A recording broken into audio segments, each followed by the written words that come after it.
继续来看天气。今仔日台湾各地拢是多云到好天，高温30度以上。不过明仔载阁要变天咯。在北部跟东半部，则是要留意中午过后可能会有午后雷雨的现象发生。我们要先提醒呢，明天因为锋面接近，天气上会更不稳定，尤其是中午过后。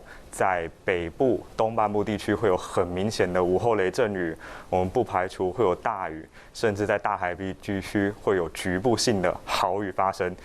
气象局讲，明仔载一透早，新市苗栗以南有蓝山的短暂阵雨，也就是雷雨。到明仔载过昼了后，各地山区、大台北、宜兰甲花莲会有真旺盛的雷阵雨，要注意低延时的强降雨。若5日节3天连假的天气嘛出来了，气象局讲，未来一礼拜这个天气烧热，过昼落雷雨的几率增加。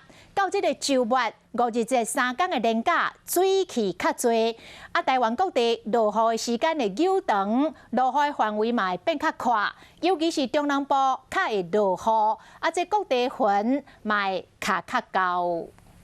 观众朋友，有一件事情不知道你们做了吗？那就是赶快来订阅我们的 CH52华视的频道，而且记得哦，一定要帮我们分享、按赞，还要开启小铃铛。